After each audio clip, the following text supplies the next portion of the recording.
العزت یو واقعہ ذکر کړی دا د دوه کسانو په دې صورت کې په سورۃ الکهف کې الله رب العزت مختلف واقعات ذکر کړی دي. یو واقعہ د اصحاب الکهف ذکر کړل، هغه کسان چې په غار کې ډېر وخت پورې ودو. دارنګه په دې صورت کې الله رب العزت د موسی علیہ السلام اور د حضرت خضر علیہ السلام واقعہ ذکر کړل. دارنګه د ذوالقرنین واقعہ الله ذکر کړی دا. دارنګه په دې صورت کې دا دو ملګرو واقعہ الله تعالی ذکر کړی. هغه دو ملګری چې د دوړو آپس کې تعلق یو ملګری اثر جیداد مال و دولت اولادی و عزتی و حسب نسب او بل ملګری فقیر نئے اولاد نئے حسب نسب ہر اعتبار سره کمزور لیکن یو دولت و سرو او دولت د ایمان دې دوه واپس کې ملګرتیا و. په دې واقعه کې ډېر اسباب دي چې هغه باندې ماته غور وکړو نو ماته دا غینا عبرت او نصیحت حاصلول شو. یو سبب دا چې د انسان د سرکشۍ سبب او د نافرمانی سبب کله کله دا جوړیږي چې انسان ځان ته وایي چې زه پوره یم، زه بې پروا یم، زه مالدار یم. چې کله د انسان دا سوچ جوړ شي چې زه بې پروا یم، زه مالدار یم، دا د انسان د سرکشۍ سبب جوړیږي. قرآن مجید کې الله رب العزت دا سبب بار بار ذکر کړی دی چې یو انسان په خپل مال باندې په خپل دولت باندې ګمن نه دی پکار. الله رب عزت ارشاد فرمایي کلا ان الانسان ليطغى، هرگز داسې ګمان نه دی پکار. یقینا انسان ډېر سرکشه دی او وجه د سرکشۍ د نافرمانی را ده الرآه استغنى دی ویني ځان لرا بے پروا، دی وی چې زه پوره یم، د مال په اعتبار سره هم، د اولاد په اعتبار سره هم، د مال و جیدات په اعتبار سره هم ځکه د روز و پروز باندې سرکشي کوي، د الله نافرماني کوي. الله فرمایي ان الى ربك الرجعى، ایتن منی چستا رب طرف تستا واپس کیدلی. چې کله تر رب ته ځریږي نه به تا سره مال وي، نه به تا سره جیداد وي، نه به تا سره حسب و نسب وي، صرف بربند به د الله تعالی مخې ته حاضرېږي. الرآه استغنى، ځان بے پروا ګڼي. اور مال و دولت هغه خپل ذاتی د هنر وجه ګرځي چې دا ما سره مال و دولت زکه ده چې زه هنرمند یم. لکه ډېر مالدار داسې وي چې هغې نه تپوس وکړي، هغه وایي دا خو زموږ د محنت کمایي ده، دا موږ محنت کړی دی، دا زما پلار محنت کړی دی، موږ محنت کش یو ځکه الله موږ د مال و دولت را کړلی، دا بل خو محنت کش نه دی ځکه د سره مال و دولت نشته دی. نو الله رب العزت په قرآن مجید کې عام طور باندې د انسان د سرکشۍ اسباب چې ذکر کړي دي، په هغه اسبابو کې یو سبب هغه بې پرواهي ده، مالداري ده. داسې مالداري چې د هغې د وجې نه د انسان په زړه کې تکبر پیدا شي اور انسان د مالدارۍ ته ذاتي هنر کوي، دا انسان به په ده باندې زوال راځي، د ده د مالداري دا به په فقر باندې، دا به په غریبوالي باندې بدلېږي او به داسې غربت پرې راځي چې به خلکو ته سوالونه کوي، د روټۍ درک ورسره نه لګي. نو الله رب العزت په دې صورت کې د دې دوه ملګرو واقعا ذکر کړی دا د محض قصې نه ده لکه پښتانه وي چې قصې راته وکړه د شپې مالي ماشومان هغوی خپل مشرګۍ چې موږ ته یو قصه وکړه بابا نو دا صرف قصې نه دي بلکې دا الله رب العزت بطور د عبرت بطور د نصیحت په قرآن مجید کې ذکر کړی دي چې دا واورئ په هغه اسبابو باندې غور وکړئ چې د کومو اسبابو د وجې نه دا قومونه هلاک شوي وو الله رب عزت ارشاد فرمایي وَاضْرِبْ لَهُم مَّثَلَ الرَّجُلَيْنِ اذا ما محبوبا د خلقو ته د دو ملګرو واقعا بیان کا د دو کسانو واقعا بیان ا دو کسان سوکو سنمونی قرآن دانه ذکر کړ چې نمونی سو د کومې علاقې قرآن دام نه ذکر کړ بعض علماء تفسیر وی چې دا شام سره نږدې یو علاقه لیکن دا د خبرې دی چې د دې په شریعت کې څه ضرورت نشته دی ځکه الله نه دا نمونه ذکر کړی دي نه هغه ذکر کړی دی بلکې مطلق فرمایلی چې د دوه کسانو واقعا بیان زمو خلق بعض دفعه تو فضول شیزونو په باره کې تپوسو نه کوي کله به وایي چې د اصحاب کهف دا سپیچ دا به جنت ته ځي که به نه بسي بھائی د دې سره زموږ ستاسو بحث دی دارنګې کله به وایي چې د اصحاب کهف هغه سپی د هغې رنګ څنګه د هغې رنګ تورو که سپینو که څنګه اوس که موږ تاسو ته د هغې د رنګ په باره کې پته ولګي موږ ته څه میلاوېږي نشي میلاوېږي نه موږ ته په آخرت کې د هغې د وجې نه څه ثواب میلاوېږي نه میلاوېږي دې ته ویلی شو فضولیات او بعض خلک دې ته سبب د علم وایي هغه ځان ته ډېر لوی عالم وایي لکه یو عالم الله دې وکړي هغه به بعض دفعه وي چې ما د زرو مولیانو نه تپوس وکړو چې کوم ګټ د جنت نه راغلی او د هغه ګټ غوښه چا خوړل اوس که موږ ته پته ولګي چې د هغه ګټ غوښه چا خوړل موږ ته څه میلاوېږي هېڅ څه نه میلاوېږي او که موږ ته پته ونه لګي بیا موږ ته څه نه میلاوېږي دې ته ویلی شو فضولیات چېرې د فضولیاتو په باره کې مه تپوس کوئ او ما د هغې په باره کې څه معلومات حاصلوئ د هر هغه شیز په باره کې معلومات حاصلول پکار دي چې دنیا او آخرت کې د هغې څه فایده وي نو الله رب العزت هم د هغه شخصیاتو نومونه نه دي ذکر کړ د علاقې نومې نه دي ذکر کړ ځکه د هغې څه فایده نشته بلکې الله رب العزت خپل محبوب صلی الله علیه وسلم ته فرمایي وَاضْرِبْ لَهُم مَّثَلَ الرَّجُلَيْنِ اذا ما محبوبا د خلقو ته د دوه کسانو واقعا بیان کا جعلنا لأحدهما جنتين من أعناب وحففناهما بنخل وجعلنا بينهما زرعا اغيو دمر مالدارو جعلنا لأحدهما جنتين كهذا پارا دو باغونو من اعناب د کجورنا کجورا دا په عربو کې اعز الاموال د ټولنه بهترین مال نو الله ولا د کجورو دو باغونه ورکړو او دمر سر سبز و شاداب باغونه وجعلنا بينهما زرعا دوړ طرف ته باغونه او پمنس کې نور فصل او دسی باغونه كلتا الجنتين آتت أكلها ولم تظلم منه شيئا دا دسی باغونه چې دی خپل میوه ورکولي ولم تظلم منه شيئا ولم تنقص او دا غینه وای کمواله نه کول بلکې هر کال به میوه ورکولي اور وفجرنا خلالهما نهارا دسی باغونه چې غیر چاپیره باغونه پمینس کې فصل هو او د دې پمینس کې الله تعالی د اوبو یو چین روانه کړی د دې نظاره به څومره ښایسته وه ډېر چاپېره باغونه پمینس کې فصل بیا د فصل پمینس کې د اوبو یو چشمه څومره ښایسته باغ الله تعالی ورکړی دوی له اور د دې نه علاوه وکان لهم ثمر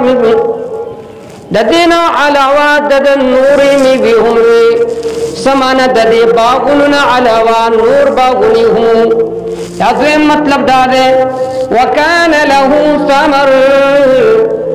د دې سړي لپاره نور مال او دولت هم نقد روپۍ وسرم وي بعض خلک داسې وي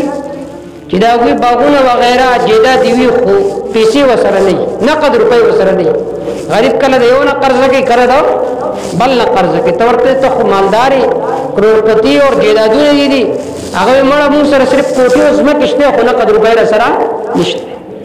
الله فرمایي چې بینک بیلنس وسره مو نقد روپۍ وسره وي وکانه له ثمر وی د لپاره نوري میوي یو ورځ خپل ملګری ته وی چې راځه د خپل مال او جیداد درته خېما زما څومره مال او دولت دی دا د مالدارانو خلکو عادت دی چې کله سره ته ملاو شي تا ته وګوره د فلاني فیکټري زما ده او د فلاني بنگله دا زما ده او د فلاني محل زما ده اور چې کوم صحیح خلق وي کمالدار هم وي وای کی تقوا موجود وي خشیت الهی موجود وي هغه دا خبرې چا سره نه کی چې دا زما مال دی دا زما دولت دی دا زما بینک دی دا زما دکان دی دا زما گاڑی دی هغه ته په دې شیزونو فخر نه اور چې کوم دنیا پرست وي هغه خیال دا وي چې بس د دنیا دغه مال او دولت دی هغه په خبرو اترو کې تاسو د مال خبرې وکړي ته ورته هغه ته څنګه هغه د سکارو گاڑی میں بوتل ہو گئے میرا رستو گاڑی خراب شو دکان میں بند نو تب ته تاسو ته چې تسنګ نو هغه زوائد خبرې شروع کی کتاب دې تاسو هم نیوي کړي نو هغه په مال کې دومره د مال ګمن او د مال دغه وسره په ځړه کې پروت وي چې دا هغه صحت دی نو دوم یو ورځ خپل ملګری ته وی راځه چې تا خپل باغ خو فقال له صاحبه وهو يحاوره نو الله فرمایي چې کله د خپل ملګری ته وی چې راځه نو چې کله نو په تلو کې وسره خبرې کولې او خبرې وسره دا کولې انا اكثر منك مالا واعز نفرا چې زيتم دتانا په اعتبار د مال سره واعز نفرا زيتم عزت من ما دتانا په اعتبار د نفر سره زما مال او دولت زما زامن دي زما نمو نشان دي انا اكثر منك مالا دومره د مال سره مینه ده چې بل تسوي چې زه خود ته په اعتبار د مال سره ډېر دا د دنیا پرست خلکو عادت ته عزیزانو دا سره به معمول خبره راشي په خبرو کې بسوي ته مړه تاسو کې زه خو د جیداد مالک ما تاسو کې زما قوم او نسب دا خورون دستا خونم نشان نشته نو دا کم کس دخلینا چې دا الفاظ وزي چې زه مال او جیداد والیم انا اکثر منک مالا زه حسب او نسب والیم ستاسو حیثیت ته نو د دې سوري په ځړه کې تکبر موجود دی او تکبر دومره لوی بیماری ده جناب رسول الله صلی الله علیه وسلم فرمایي الکبریاء ردائی حدیث قدسی دے اللہ فرمائی تکبر زما صادر دے اور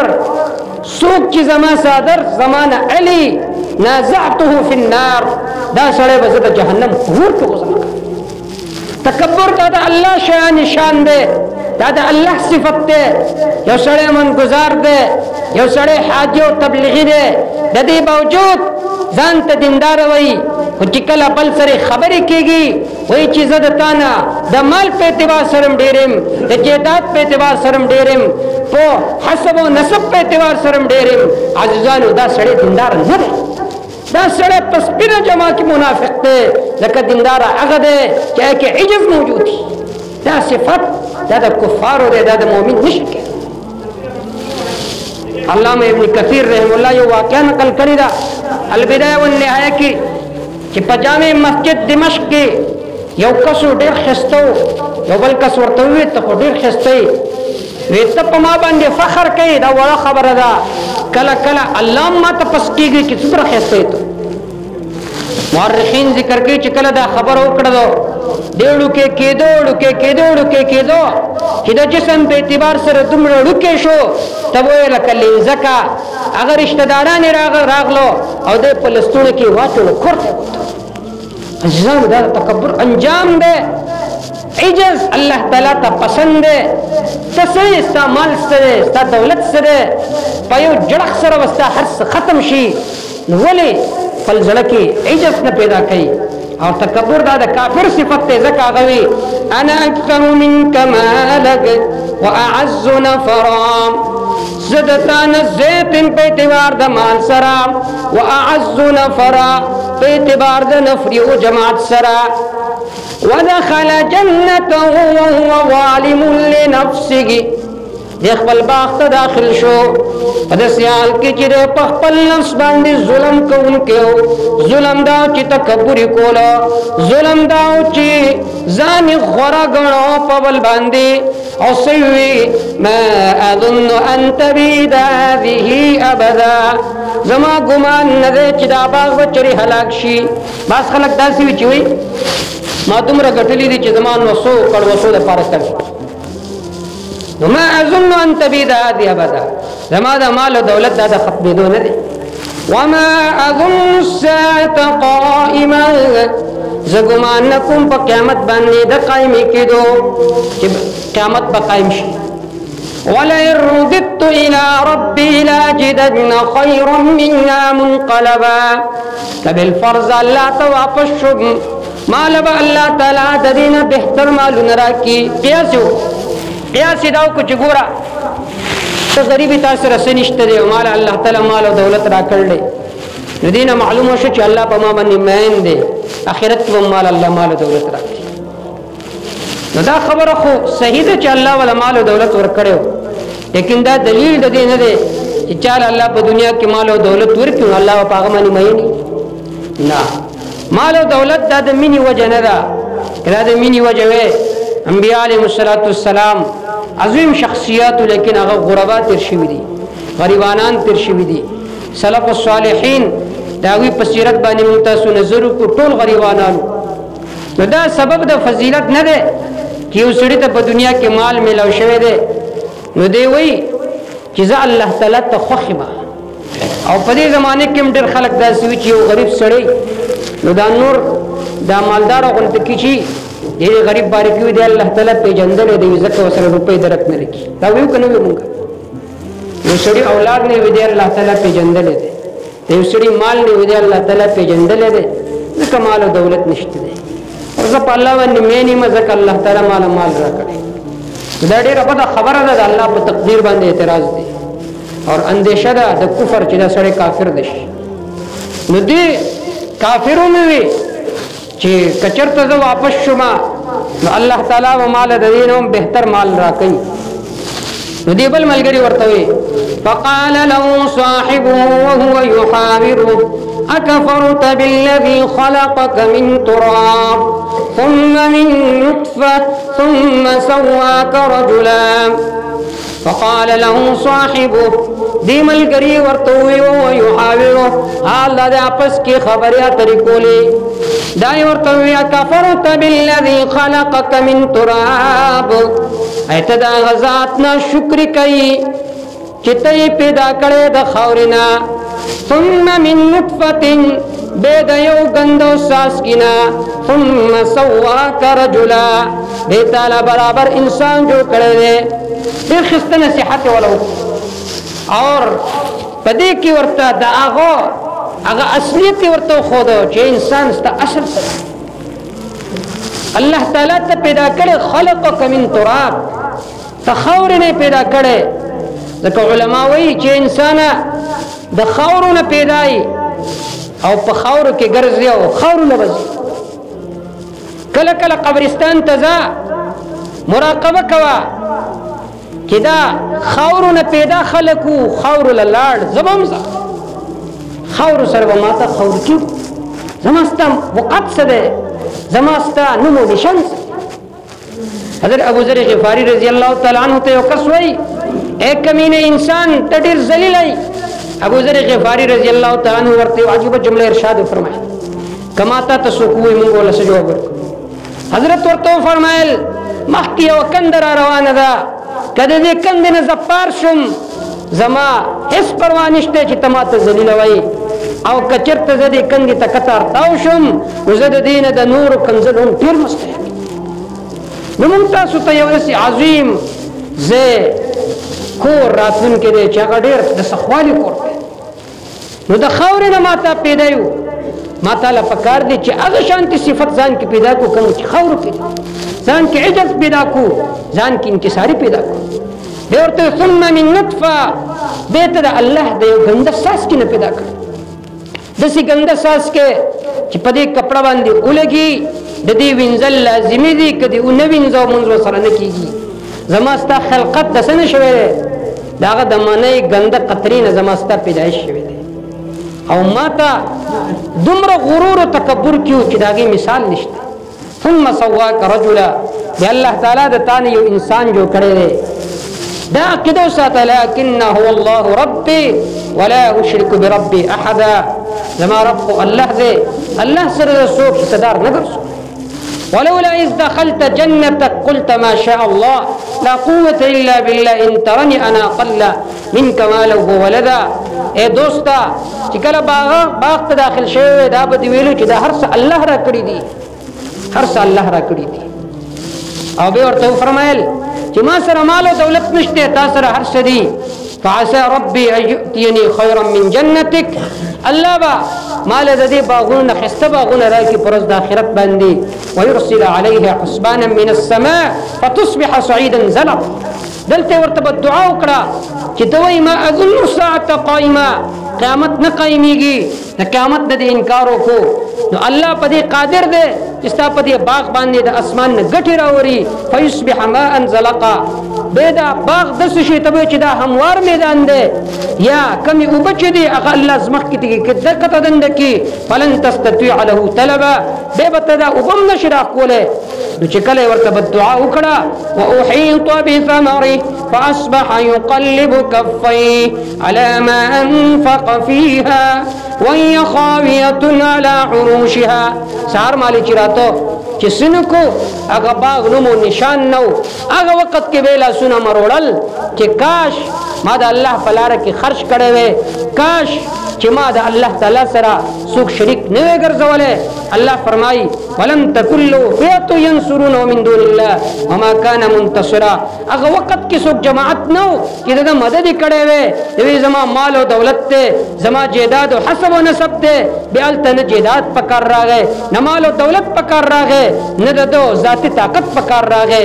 عزیزانو مونږ تاسو ته په دې واقعې کې دا سبق دی یو دا چې کوم تاسو تجړه کې تکبر وي دا تکبر د ځان نه وباسو او ټول مسلمانانو ته په خسته نظر باندې ګورو د حقارت په نظر باندې یو مسلمان ته نه ګورو دویم دا چې د مال محبت د خپل زړه لري کو او مخکې د تلونه د الله تعالی په دربار کې سولېګو